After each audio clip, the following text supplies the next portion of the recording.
You are listening to the Critical Mass Radio Show, Orange County's business talk show, focused on exploring topics of interest to CEOs who are leading middle market companies. With your host, Richard Franzi. And welcome to this edition of Critical Mass Radio Show. I am your host, Richard Franzi, and this is podcast episode number 1014. As the president of LPA, Dan Heinfeld leads the firm with focus on the relationship between sustainability and design excellence.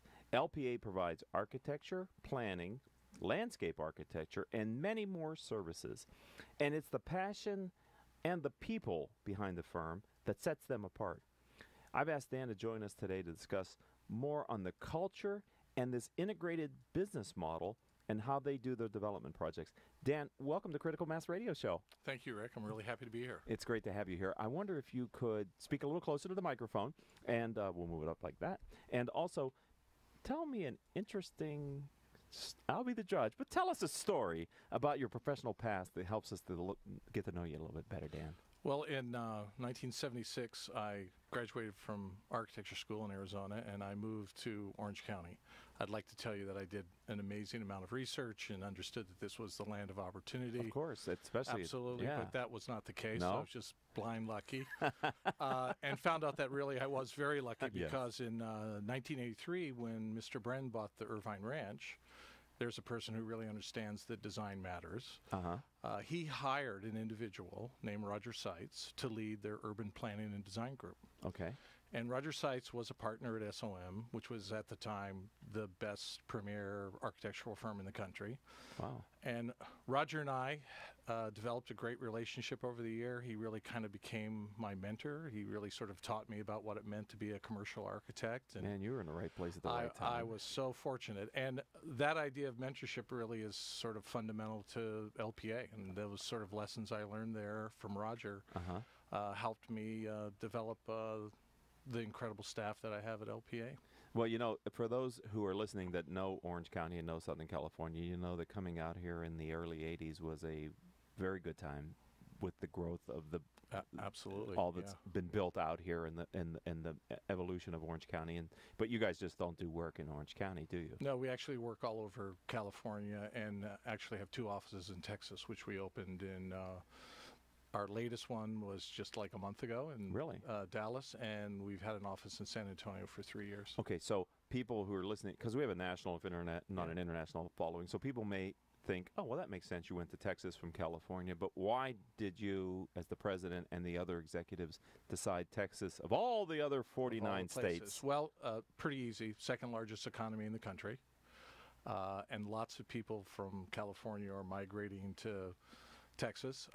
It's got a lot of growth potential, and sort of the things that we do, which are really sort of community buildings, education, schools, K-12, higher ed, you know, after there's a lot of growth in the commercial world, which is Texas's experience, those are sort of the next things that follow. The infrastructure. The infrastructure. All those kinds of, you know, quality of life sort of projects, which we specialize in, are the next wave, and so it just sort of made sense to do it, and we found some good partners to start it up with, and it's been very successful. We're really happy with it. And we were told when we were doing this that there's lots of firms that go from Texas to California, but very few that go from California to Texas. Successfully? Yeah, successfully. Oh, did they say why? Well, I think, I guess maybe it depends on how you do that, because Texas is really Texas is a place where you need to have local presence. You need to have local people who've been there for a while. So if you go there and you're going to establish yourself as, hey, I'm this hotshot California I'm all that in a bag of chips. Yeah, you're probably not going to be successful. You're not from these parts, are you, boy? Yeah. Okay. But it's really interesting. They passed their first energy code last year. You know, California's had energy code since 1979. I'm shocked that you said that. Yeah, and so we think it's a really good opportunity to bring the kind of practical sustainability that we do to Texas, because it's part of their code. So okay, so a couple questions. I'd like to spend a couple of minutes about LPA, if you're okay with that, Dan. Has the niche that you specialize in today always been LPA's wheelhouse, or during your time there, has that something that has evolved over time? Yeah, it's very much evolved over time, because, you know, probably 25 years ago, 15 years ago, no one was really thinking about sustainability as like they do now. But for us, it was always about really understanding the climate and where the sun was, and so how your building got affected by that in terms of, how it related to a facade or how, you sort of your energy efficiency and things like that was always important to us. So that was a natural progression, so that when sustainability and the USGBC introduced LEED in Can you define that? LEED is leadership in energy and environmental design. Okay. And the idea behind that is? The idea behind that is to really do buildings that have a smaller footprint in terms of resources and the things that they do in healthier environments. Because I would think at that scale, a small improvement can make, especially because the duration of the structure for how long it's alive, right? A small improvement or a large improvement can have a dramatic change in this Absolutely. footprint. We talk about that all the time. A few percentages here and there in energy savings have a heck of a lot of momentum over a 30-year, 50-year life of a building. So when that came along in the early 2000s, it was a natural sort of progression for us to really adopt that. And so we did actually the first LEED NC building in the country, which was here in Irvine, and it was the Premier Automotive Group. Wow. So it was the very first LEED NC That's building. noteworthy. Yeah, it was really, and so that was sort of, and so we just naturally kind of ate that up. It was just right in our wheelhouse where we were comfortable. And we felt that it was really sort of like the best thing that's ever happened to the industry. Really? Because it gave me an opportunity to be more valuable to my clients. Okay. So instead of talking about some of the really kind of crazy things that we architects talk about, like the poché of a wall and things like that, I'm talking about energy use with my clients. I'm talking about a healthier indoor environment, things like that that really have a meaning. Right. So, so Dan, when this happened, when LEED came in, did you observe others in your industry resist it? Absolutely. It was one of those things where you kind of look back now and you just think, I just can't believe that people fought it the way that they did originally. And I don't know if it's just because it was different. Different, right. Or if they always thought, oh my gosh, we're going to have to do this and it's going to make everything so much more expensive. Right. Which is absolutely not true. Not true? Not at all. Absolutely not at all. Really? No, absolutely not at all. It is... you can make it be more expensive, right, if you want to, right? But if you make it part of the building's DNA, and if you think about it from the very beginning, it doesn't add. And there's been studies, lots of studies done that show that that is absolutely the true case. So I just didn't understand why it was fought with such resistance in the beginning, because it really is just the smart thing to do. I mean, kind of the next evolution. Absolutely. Right. And so more awareness. If it doesn't cost more money and you're going to save energy, you're going to have a healthy indoor environment. The ROI save water. Why would you not want to be a part of this? Because there is a financial ROI on that, right? Absolutely. We say save energy, save water. I mean, these things cost money. If you don't use them, you save that money. So beyond the sustainability aspect of it, there's a financial aspect of it. We talk about that a lot. It's called the practicality of sustainability, right? And the other thing that I want to emphasize and talk about also is that sustainability, we think, is a fabulous design partner. So instead of chasing fashion, you're solving problems. And the most sustainable thing we can do is create a building that's really beautiful that people love and live in and remodel for 50 to 100 years. Right. So we don't ever want to leave beauty or firmness or whatever you want to call it out of the equation of sustainability. And so that's where we feel really comfortable with. That's our niche, this idea that sustainability really leads to great design. Okay, so I might be going out on a limb here, Dan. In the early days of LEED and sustainability, is there, and maybe even today, is there any correlation between the companies who hire you and do these designs and create these LEED certified buildings and have these type of sustainable mentality to the impact on the employees who inhabit that space after it's erected and usable? Yeah, absolutely. It's called the triple bottom line of sustainability, which is sort of the health and wellness of the people who use it. And so in a lot of ways, that's the holy grail, right? If you can create a healthier, if you can create a healthier building that has less absenteeism, right, or fosters collaboration, or any of those sort of things that go on, that far outweighs anything you might pay for, energy feature or whatever it might be, because and that's a much tougher thing to prove. Right. So we really concentrate on those sort of things that we can find data on. Energy efficiency, water use, that's where we can really sort of say, hey, we can make a difference here. I mean, as an example, Southern California Edison has a savings by design program, which they give money back to builders and owners who do buildings that, are more efficient. We've saved over the last 7 years, we've actually been able to give back $4 million to our owners in those incentives. Wow. So, doing good does good, right? Yeah. So, yeah. All right. Well, we're going to take our first and only commercial break here on Critical Mass Radio Show. And for those loyal listeners who listen to the show on a regular basis, you know that this is like a 30-second commercial for something that I do here in the Critical Mass business. So you're not going to want to get far away from your phone or your computer or your whatever, because we're going to come back. And when we come back, I want to continue to talk about the firm LPA and the culture and how you guys do work inside of your shop. Are you comfortable with that, Dan? Absolutely. All right, don't go anywhere, ladies and gentlemen. We're going to come back and talk about the culture of LPA after this word from me. Richard Franzi is a highly sought-after keynote speaker on topics of interest to CEOs of middle firms across North America. Richard's talks include Killing Cats Leads to Rats, a fascinating look at how unintended consequences of CEOs' decisions impact their firm's performance. Your Gray Matter Matters, which explores how a CEO's mindset can differentiate a middle market firm and define its culture. Richard delivers talks to a variety of audiences, ranging from executive team retreats to keynotes in front of hundreds of CEOs. To learn more about his talks, visit criticalmassforbusiness.com and select the contact page or call 949-887-4104.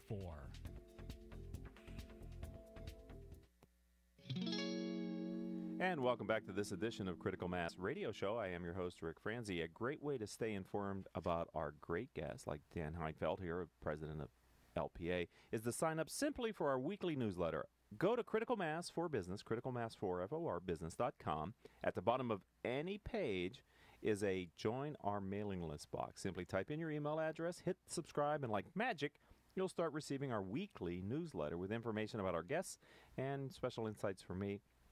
We do nothing else with your email address other than what you want us to do, which is joining our mailing list. All right, before the break, I said I wanted to kind of focus my attention back into what I believe is a unique culture that you've developed inside of your firm. So I'm wondering if you can talk a little bit about the integrated business model that LPA has developed. And first of all, describe it from a kind of culture perspective. Great. So what was interesting about in our sort of journey to sustainability, so much of sustainability isn't just architecture. It's the MEP, which is mechanical, electrical, plumbing, it's landscape, it's civil. So it's really hard to do and really be a great sustainable firm without really having those entities. And the architectural practice is a very odd practice in the way that they do work, in that they actually cobble together these teams of consultants like civil, mechanical, all of those sort of things, and put them together for a project. Okay. So they might not share anything culturally together. They might have, maybe worked once or twice before, but it sort of is a really odd sort of way to segment things. And, basically, we see every day in the world where it's all about collaboration, right? And so how do you get people together? We want to have these collisions of creativity. So about 10 years ago, we decided to totally change our firm. And instead of being an architectural firm, we became a design firm. And that distinction is that we have all of those disciplines that allow you to do a project in-house. So you don't have to contract out or go to a partner. That's right. So what I have then is, I have structural engineers who are in-house who are making the architects better architects.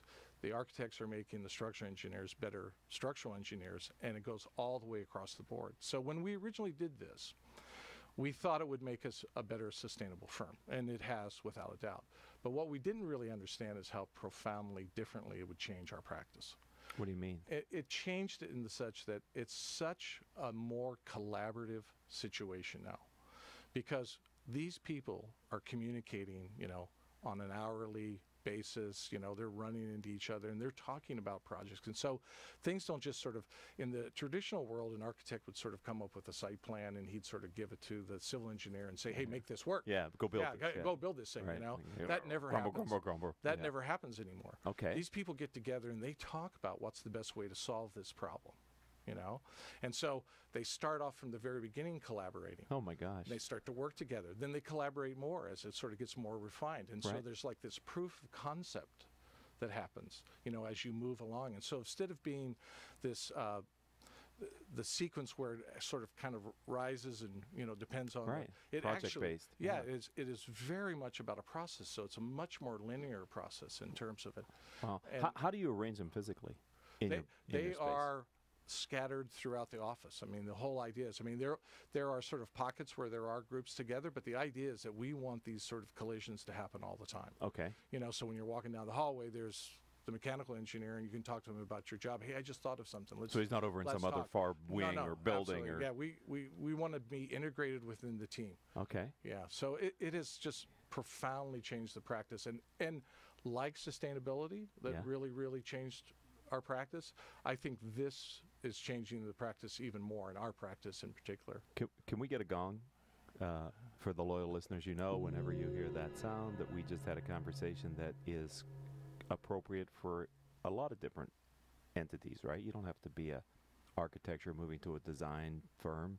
You can, if you've got different departments who have to work together, the idea of especially I would think with bringing in, do you have a lot of millennials in your shop? Absolutely. Like 50% of my practice right now is millennials, I would think as is the workforce right now. I would think this would be something, in addition to what you do and how you do it and your focus on the sustainability, I would think the way you do your work would be an attractive proposition for them as well. Absolutely. It's one of the key recruiting things we do when we go to job fairs and we talk about how we work. And believe me, the millennials get it. They really understand. They want to have a purpose like that.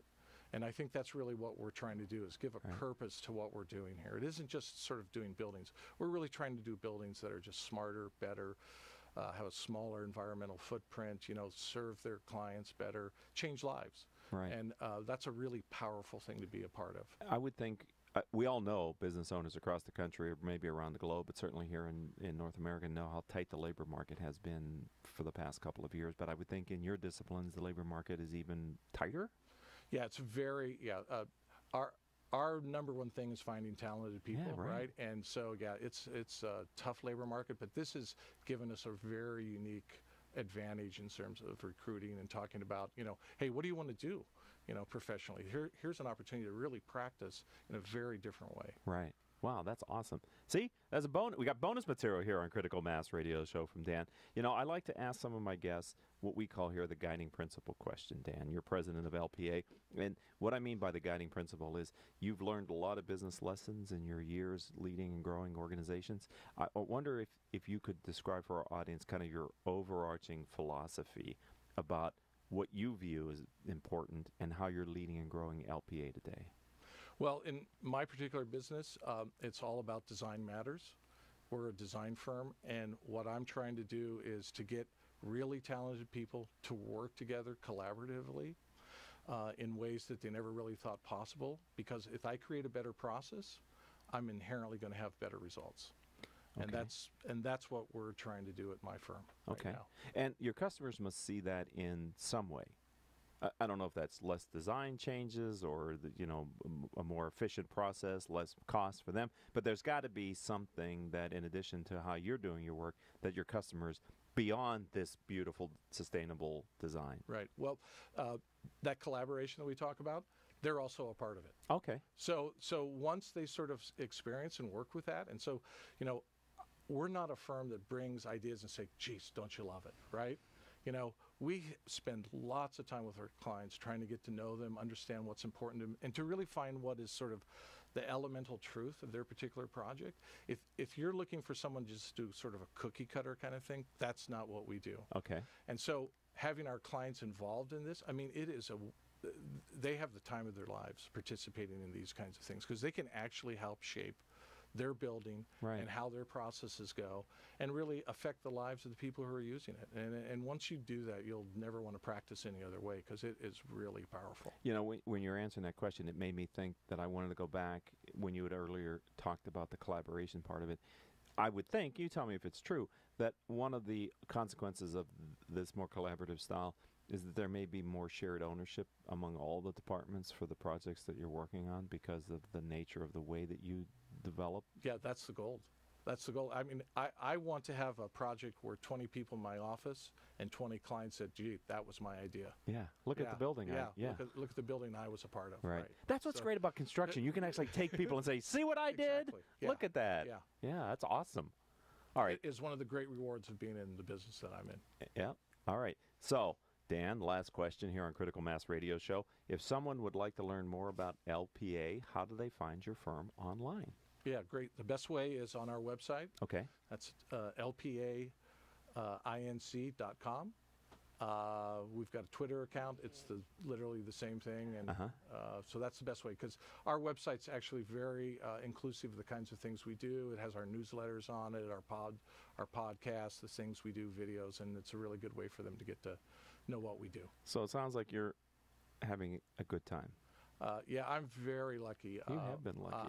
I love what I do, and I'm surrounded by people who have that same passion for it, so it's great. Right, and I think to have 50% of your workforce millennials, that's got to keep you kind of on your game as well. Yeah, they're really the conscience of the firm. They'll let you know right away if you're off target. Right. So I think that's the other side of when you hire people with a sustainability mentality and the rest of the collaborating. They have a certain expectation about. Absolutely. We've got to walk the talk. Right. Yeah, absolutely. Right, and they're calling foul. When you don't. Yeah. Right, which I think is great for the culture. It's, it's exactly what it's supposed to be, right? It's supposed to be open, all of those sort of things, and it actually makes a better work environment, and creates better work. Well, this has been a great. I've been looking forward to having you on the show since we met. And well, this is a pleasure. It's great. I've known of your brand for years. It's a great institution, and you really, I think, help the marketplace understand a little bit more from your perspective as its leader. So thank you for your time today. Thanks for being a friend of the program and a part of the community. Great. All right. Thank you, Rick. You're welcome. That's going to do it for this episode of the Critical Mass Radio Show. Got to thank our engineer, who's also the owner of the station today. Paul Roberts is manning the board. Our producers are Joan Park, Crystal Nunley, and Haley Stern. If you'd like to learn more about this radio show podcast or the CEO peer groups that I lead, then visit my website, criticalmass4business.com. And until our next show, I hope all of your business decisions will move your company in a positive direction. You have been listening to Critical Mass Radio Show Business Talk Show, focused on exploring topics of interest to CEOs who are leading middle market companies. With your host, Richard Franzi.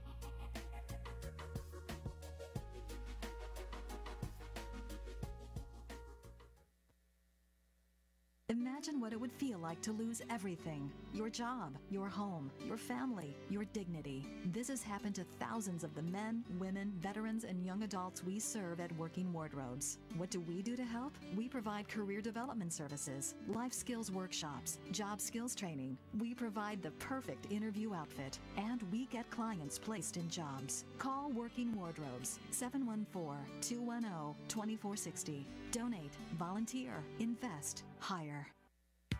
When it comes to pioneers in their respective industries, we all know the Apples, Starbucks, and Trader Joe's of the world.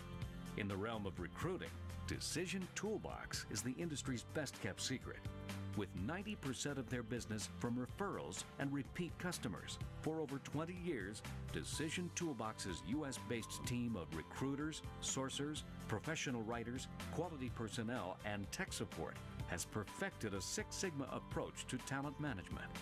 No matter the size of the project, Decision Toolbox delivers incredible results. A cost per hire less than half of what contingency firms charge, with the winning candidate presented in an average of 14 days, all with a 12-month candidate warranty. With results like that, Decision Toolbox won't be a secret for long. Visit us at www.dtoolbox.com for more information.